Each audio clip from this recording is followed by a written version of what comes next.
Magandang umaga mga ka-journers, mga kapwa ko Pasigueño. Isa na naman pong Oplan Kaisan. Dito po sa MX Dean Pilar Street sa Barangay Palatio. Ayan, nandito na po si Vice Mayor Dodot Jaworski. Kasama po si Acting Barangay Chairwoman Dory Cruz.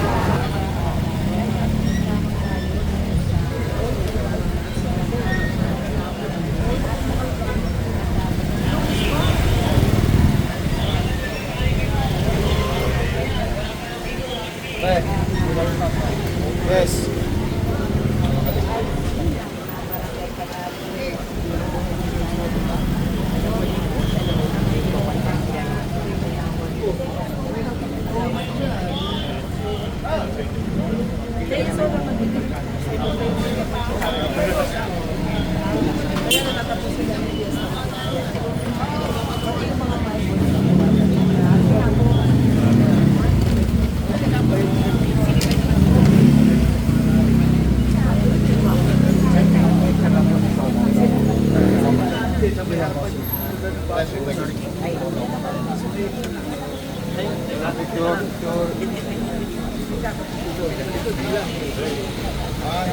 Ready, 1, 2, 3. One more time, okay po.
Ayan, nandito rin po si City Councilor Volta de los Santos.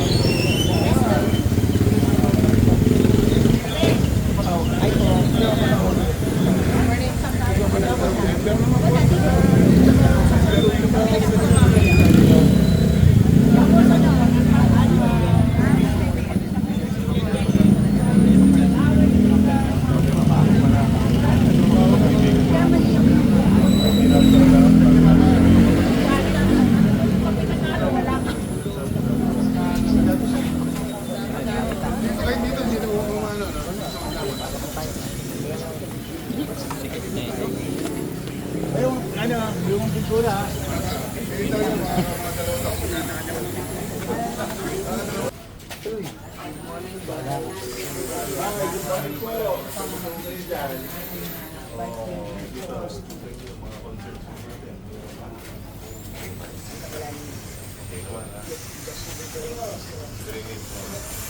Nagbabaha pa ako dito pag namin ito mga pumapasok sila. Konsi. Ito Ako. SW.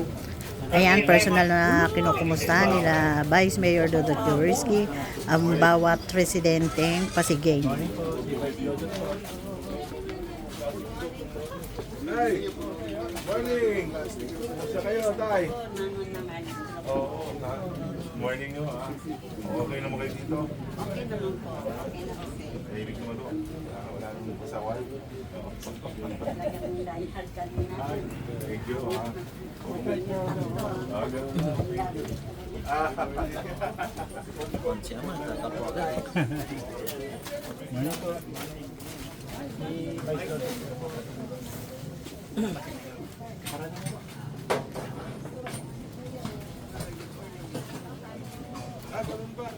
Thank you.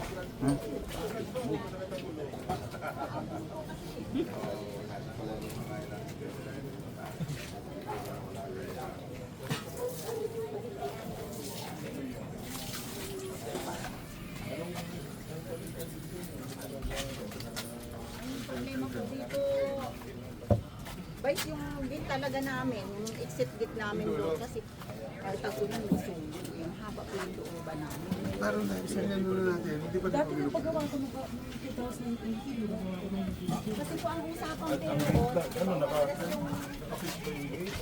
opo, kaya lang po hindi namin napapagawa, wala po kaming budget. Gusto ng garden, bakit kailangan magpabago? Ito lang yung concern. Concern nyo dito po, ganyan mo. Guys, kumain po. Oh, si Romeo. Yeah. Basta-basta magbuka. Pero binigyan ko ng pera. Binalik yung dito ka. Diyan ka po. Oy, bakit hindi binalik yung ano? Binalik ko pala yung ano. Noon pa. Balik. Ano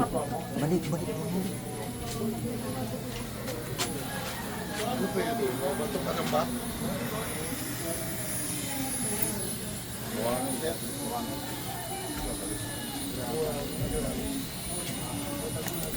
Hindi patanong nyo, kasi kung hindi Kakapakot ko to. Hindi, paano mo, at least, pakisabi ka lang. Pag-usapin kung sino may alin to, kung di, paakot mo.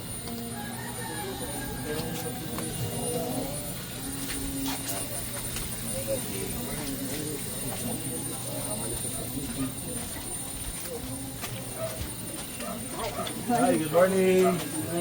Morning po, morning po. Hi, good morning. Okay naman kayo dito.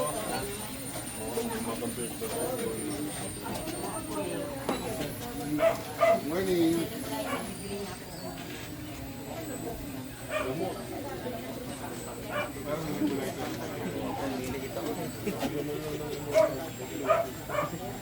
Ang tatangkad kasi niya. Ito na yun. Nakadulo.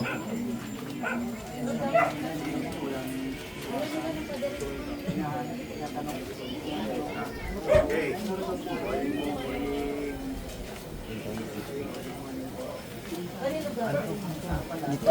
Dito ka ako. O doon naman. Pinapatanong lang. Sabi na rin po muna ng Kanina Kuya, ito yung gitna. Apo, maraming kapit, maraming Ayan, request ng mga residente dito na maalis itong gate na ito na para maging access papunta sa creek in case of emergency ay may lalabasan ng mga tao dito sa looban ng Villa Legazpi.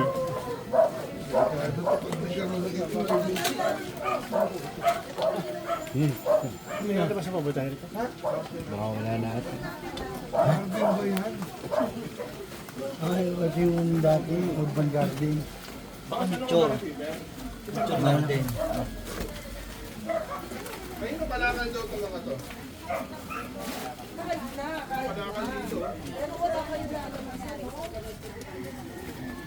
Kahit na ito lang, ganunin natin ito, putulin natin. Ako na mag-ano nito. Medyo kakaiba to ah. Urban garden. Pero dito po, pwede Ayan, paglabas dito yung urban garden na magiging open space in case of emergency na magkameron ng sunog. mas importante ang buhay ng tao. Nino anak, Nino press. Ops, labas. Tara dito. Hindi tayo. Babalik na tayo dito eh. Kamote. Balik. Dito na, balik na. Meron ba sa kabila? Wala na. Wala po. Malinis dito. Morning. Okay lang. Morning.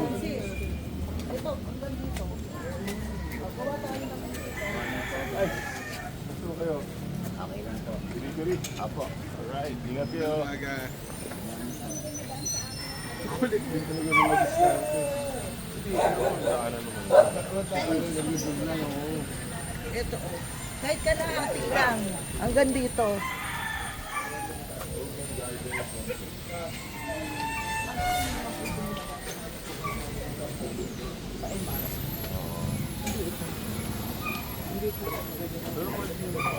Hindi, Para mas-safe lang. Hindi kalahati lang po ito, yung ano hanggang pinto. Ate!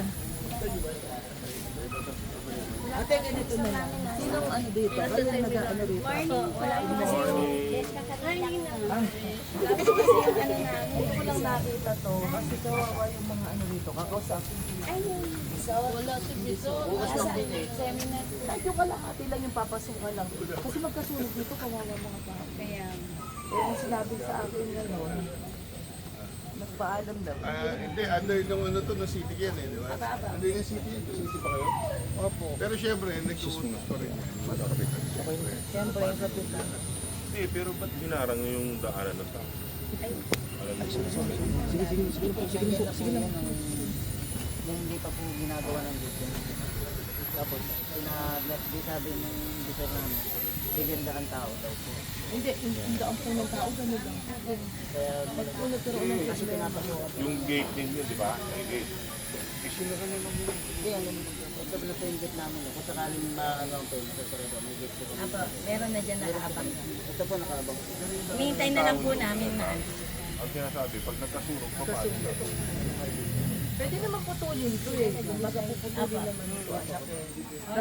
Magkakagarden pa naman tayo, pero puputulin. Yung pinakaharap na harap, yun dapat ang nabubuksan ng dito. Tama ba? Sige. Gagawa ko ng paraan. Hindi ko sabi nyo lang sa supervisor. Pakiano na lang sabihin sa supervisor pumunta sa barangay, ha? Kasi kawawa yung mga tao pag nagkaroon ng sunog. Pero yung mga alaman dito sa inyo lahat. Opo, maano naman po mag-alaman ng mga ano, people. Ano bang ginagawa nyo sa mga alaman? Sinabibigay ninyo? Hindi po. Yung iba, may humihingi po. Bibigay ka. Hindi, kasi sa buong city, para alam din nyo, pag daanan. Ito po ay daanan, ay puro halaman. Hindi pwede. At sa akin, kung maayos ninyo maayos na paglagay, okay. Pero kung magiging sagabal dahil naghahalaman kayo sa daanan, mali din. Ang tricycle nga, pag nakaparadang mali, tinitikitan, di ba? So, hindi porket gobyerno tayo, hindi tayo susunod. Di ba? Sumunod din tayo. So, isipin natin, kung mas magandang may daanan dito, yung halaman, ipasok nyo sa loob. Di ba? Ngayon, paparami, ano nga gawin nyo sa halaman kung dumami? Pamigay natin para makinabang ang tao. Diba? Pero maganda, at least maganda yung mga halaman ninyo. Ha? Magaling yung ginagawa nyo dito. Kasi po, diba, nilalaban po rin namin. Oo. Pero siyempre yung daanan, kailangan open. Ha? Nag-aayos pa lang po. Sige. Salamat po. Apo, thank you.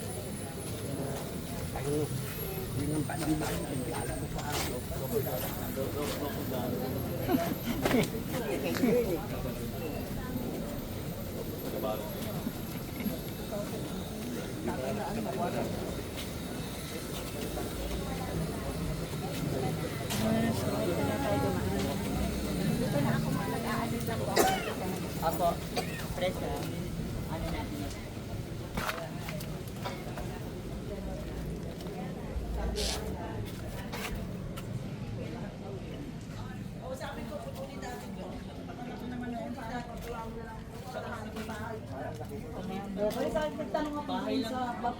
Ayan, nandito rin po si City Councilor Simon Tanto. Ayun, para ano, pagka halimbawa naayos na namin yun, punta ako sa opisina. Sino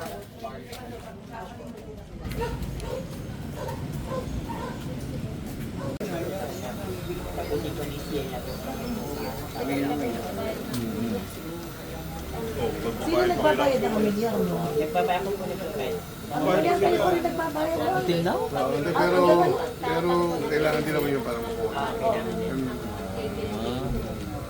Pinapauna muna yung extradition para Sige nyo kahit parang mapapriority. Dumadaan na lahat ng council. Si Madolfi, saan sasalan. Basta yun, pagka nakuha nyo ng papeles lahat yan. Madali na naman yung At may budget po kami nakatapos dyan. Kaya na-submit ko na po yung ibang papel. huwag na kayo magpipili. Magpulusong po kayo sa ako para mas makapit. Patulong ka kay JL, may mga barkada mo, bumato. Ano ka? Kung wala talaga, di pumunta ka sa opisina mo. Okay. Sige ba? Sige. Salamat po sa Hindi na kayong pasalamat. Wala ka po.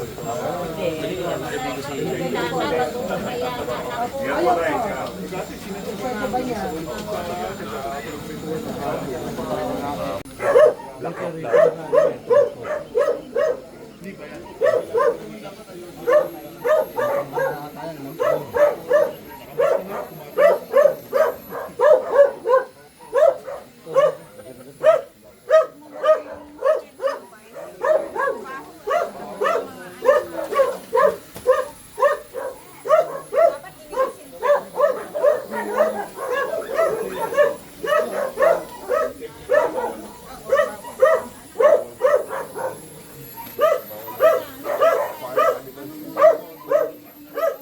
ayun, at least nalaman ko.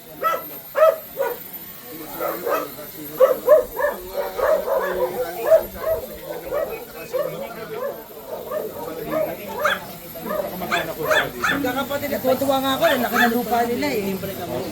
Eh, sa... Kapitana. Kapitana. Kayo binanggit ko. Ay, Tuloy na kami yan. ano po? Titignan ko po kung meron ng aba. Papacheck ko din yung kabisado. ng project. Actually, sa buong Pilipinas, nung araw hindi po uso yung babayaran yung lupa muna ng gobyerno bago nila tayuan. Noong araw, salita lang. So, pag bukid yung lugar, pakiusap, gagamitin kalsada, gagamitin eskwelahan, gagamitin bilang multipurpose. Dito po, ganun din nangyari. Unfortunately, parati yung multipurpose po dito. Ito po ay dating pagmamayari ng pamilya ng mga kalong tindaw, matanda. And apparently, hiniram ng barangay 20 plus years ago. So, ngayon, napag-alaman namin na hindi pa na pagmamayari ng gobyerno ng barangay man lang. So, ginagamit nila yung lupa ng pamilya na hindi pinabayaran. Unfortunately, dumana yung panahon, namatay na yung mga hindi lang yung may-ari na original, pero pati yung mga anak, 7 sila magkakapatid, isa na lang yung natitirang buhay. So, nung dumaan ko sa proseso, nalaman ko na kailangan ko natin tinatawag ng extrajudicial settlement, which is yung pagkakaintindihan ng mga kamag-anak na ibibenta nila lahat sa gobyerno. And ang tao naman po doon, pag nabili ng gobyerno ay just compensation. So the past 4 years po namin na 3.5 years na nakaupo, ang nababayaran po ng City Government of Pasig, I think umabot na sa mga 2 bilyong piso. Sa dami ng lupa na ginamit, kinamkam ng pamalaan na hindi pinayaran. So itong pagkakataon nito, kung meron pong mga ibang nakikinig dyan, na hindi pa ko nababayaran yung mga lupa ng inyong mga ninuno na pagmamayari ninyo at hanggang ngayon ginagamit ng pamalaan na hindi ko kayo nabayaran. Pwede naman kayo pumunta sa aming palanggapan at para mabigyan naman o mabayaran yung mga lupain ninyo. Maraming salamat po, Vice. Salamat. Good morning po. Morning. Ayan, ipinaliwanag ni Vice Mayor Dodot Jaworski ang usapin tungkol sa lupang kinatitirikan ng multipurpose building dito po sa Barangay Palatio ay hindi po pagmamayari ng city government at sa kasalukuyan ay inaayos na mapag-usapan na mabili ng city government sa mga pamilya na nagmamayari ng nasabing lupain. Hanggang dito na lang po muna ang ating vlogs. Maraming salamat po sa panonood at para po sa bago pa lang sa ating channel. Welcome po ang lahat and please like and share, comment down below and please subscribe para lagi po kayong updated sa pagganapan sa Luzon ng Pasig. Ingat po ang lahat. Bye!